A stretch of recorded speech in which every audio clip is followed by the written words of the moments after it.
2 సంవత్సరాలలో మరి ఫ్లైఓవర్లు వేయలేదు, కొత్తగా ట్యాంకులు కట్టలేదు, కొత్తగా నీళ్ళు ఇవ్వలేదు, కొత్తగా చేయలేదు. కానీ ఈ యొక్క 30 కోట్లు ఇచ్చే అంటే మేమే తెచ్చినామని చెప్పుకున్న ఈ సందర్భం వదిలిపెడితే ఈ 30 కోట్లకైనా ఇంత సమరాలంటే ఇప్పుడు ప్రధానమైన సమస్య 30 కోట్లది కాదండి. ఇక్కడ ప్రధానమైన సమస్య చెరువు సమస్య. గత ప్రభుత్వంలో చెరువులు సుందరీకరణలు అని చెప్పి డబ్బులు దోచుకున్నారే ఈ బీఆర్ఎస్ ప్రభుత్వం తప్ప చెరువులు అభివృద్ధి చేసింది లేదు ఎక్కడ. అయితే ఇప్పుడు మా ప్రభుత్వం కాంగ్రెస్ ప్రభుత్వం వచ్చిన తర్వాత ఒక హైడ్రా అని తీసుకొచ్చి హైడ్రాకి చెరువులను అప్పచెప్పి అసలు చెరువులు అంటే ఎట్లుండాలి, ఒకప్పుడు మా చిన్నతనంలో చెరువులు ఎట్లుండే అని చూపిస్తున్నారు. అది డెవలప్మెంట్. ఈ హైడ్రా అనేది తీసుకొచ్చి ఈ చెరువులు ఇది ఒక్క ప్రణాళిక ఇప్పుడు మటుకే కాదు, రేపు భావితరాలకు ఉపయోగపడే ఈ యొక్క ప్రణాళిక సిద్ధం చేస్తుంది హైడ్రా. అంటే ఇప్పుడు ఇక్కడ చెరువులోకి చూసినట్టయితే మీరు ఇక్కడ ఫ్లోటింగ్ వాటర్ ఎక్కువ వస్తాయి. ఈ ఫ్లోటింగ్ వాటర్తోనే ఈ యొక్క గుర్రపు డెక్క ఫామ్ అవుతుంది. ముఖ్యంగా ఈ ఫ్లోటింగ్ వాటర్ అనేవి వచ్చే వాటర్ డైవర్ట్ చేస్తే ఇక్కడ చెరువుని ఇప్పుడు నల్ల చెరువు చేస్తున్నారు, ఎట్లయితే చేస్తున్నారో మొత్తం ఎండబెట్టి దీన్ని మొత్తం ఆకు తీసేసి ఎండబెట్టి దీన్ని రెయిన్ వాటర్తో నింపినట్టయితే ఆక్సిజన్ లెవెల్స్ పెరుగుతాయి.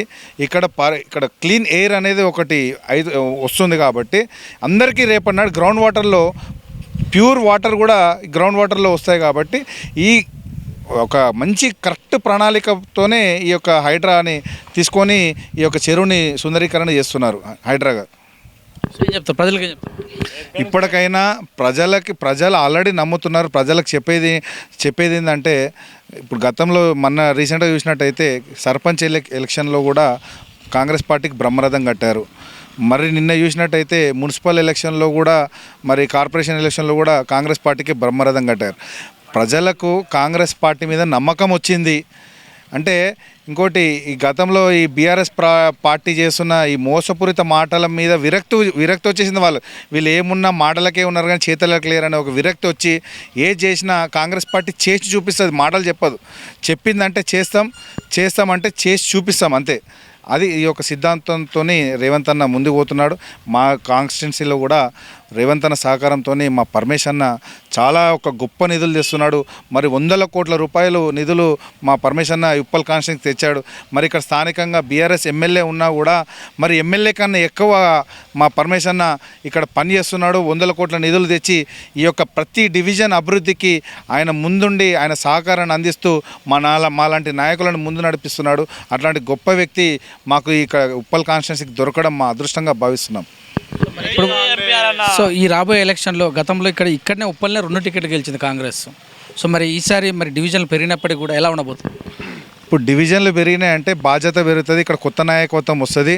ఇంకోటి కొంచెం డివిజన్ పెద్దగా ఉన్నప్పుడు కొంచెం న్యాయం చేయలేకపోవచ్చు, కానీ ఎప్పుడైతే తక్కువైతుందో లిమిటెడ్గా ఉంటుందో నిధులు ఎక్కువ తీయడానికి ఉంటుంది ఆస్కారం. ఇంకోటి మనకేంటంటే ఇప్పుడు కొత్తగా ఎంఎంసీ వచ్చింది, మల్కాజ్గిరి మున్సిపల్ కార్పొరేషన్ సపరేట్గా వచ్చింది. కాబట్టి మనకు జోనల్ ఆఫీస్ కూడా పక్కనే ఉప్పల్లే ఉంది. కాబట్టి మా నాయకుడు కూడా పరమేశ్ అన్న చురుగ్గా ఏ కార్యక్రమమైనా ఎటువంటి అభివృద్ధి కార్యక్రమమైనా ఇది ఇమ్మీడియట్గా అది ప్రజలకి అందుబాటులో ప్రజలకి సమస్య తీరుతుందంటే ఇమ్మీడియట్గా అది అధికారుల దృష్టికి కానీ ఇన్ఛార్జ్ మంత్రుల దృష్టికి కానీ మరి సీఎం రేవంత్ రెడ్డి అన్న దృష్టికి కానీ తీసుకెళ్ళి ఇమీడియట్గా శాంక్షన్ చేయించుకొని వచ్చి ప్రజల బాధను తీర్చే విధంగా ఆయన పనిచేస్తున్నాడు. ఇక్కడ ఉన్న నాయకత్వం కూడా ఇక్కడ నాయకులు కూడా ప్రతి సమస్యను కూడా ఆయన పర్మిషన్ అన్న దృష్టికి తీసుకోగానే ఇమీడియట్ ఆయన రెస్పాండ్ అయ్యి ప్రతి ఒక్కరికి న్యాయం చేసే విధంగా ఆయన పనితీరు ఉంది అని తెలియజేస్తారు. సోషల్ మీడియాలో బీఆర్ఎస్ వాళ్ళు ఈ యొక్క ఈడంగా పోయేటటువంటి మన్ను రోడ్డును స్వర్గీయ బండారి రాజిరెడ్డి గారు తీసుకొచ్చారు. ఇప్పుడు ఈ 30 కోట్లు మరి ప్రస్తుతం లక్ష్మారెడ్డి గారు తీసుకొచ్చారని చెప్తారు. దీనిలో 30 కోట్లు తీసుకొచ్చింది అది వాళ్ళు చెప్పుకుంటున్నారంటే ఇక అది వాళ్ళకి తెలియాలి, అది ఎవరు తీసుకొచ్చారని ఆత్మవిమర్శ చేసుకోవాలి. ఎందుకంటే 30 కోట్లు ఇచ్చింది రేవంత్ అన్న. ఆల్రెడీ గతంలో ఎంపీగా ఉన్నప్పుడు రేవంత్ అన్న ఎంపీగా ఉన్నప్పుడు అక్కడ ఎర్రకుంట చెరువుని సందర్శించారు. మరి ఇక్కడ హెచ్ఎంటీ చెరువును కూడా ఆయన సందర్శించి దీని గురించి రిపోర్ట్ తీసుకున్నాడు. మరి ఆయన ఆల్రెడీ ముఖ్యమంత్రి రేవంత్ రెడ్డి గారు ఆల్రెడీ అప్పుడే డిసైడ్ అయ్యారు, రేపు అధికారంలో రాగానే ఫస్ట్ ఉప్పల్ కాన్స్టిట్యున్సీలోని చెరువులని దీన్ని బ్యూటిఫికేషన్ చేయాలని ఆల్రెడీ ఆయన ఒక సంకల్పంతో ఉన్నారు. మరి ఈరోజు రేవంత్ రెడ్డి ముఖ్యమంత్రి కాగానే మా అన్న పరమేశ్వర ఈ దోమల బాధ కూడా బెడితే ఎక్కువ ఉంది కాబట్టి ఈ సుందరీకరణ ఆల్రెడీ ఆ రోజు అన్న చెప్పాడు కాబట్టి ఈ దృష్టికి ఆయన తీసుకెళ్ళాడు కాబట్టి ఇమ్మీడియట్ అరే ఆ రోజు నేను చేస్తా అని చెప్పాను కదా అని చెప్పి ఇమ్మీడియట్ అధికారులకి ఆర్డర్స్ ఇచ్చి 30 కోట్లు శాంక్షన్ చేసి ఇమ్మీడియట్గా దాని ఆర్డర్స్ ఇచ్చారు. మరి ఈరోజు ఎంత చేసినా కూడా మా అన్న ఈరోజు ఇన్ఛార్జ్గా ఉన్నాడు కాబట్టి వాళ్ళ ఎమ్మెల్యే ఉన్నారు కాబట్టి ప్రజలకు ఒక మభ్యపెట్టే ప్రయత్నంలో వాళ్ళు టీఆర్ఎస్ పార్టీ చేస్తున్నారు, బీఆర్ఎస్ నాయకులు చేస్తున్నారు, బీఆర్ఎస్ పార్టీ చేస్తున్నారు.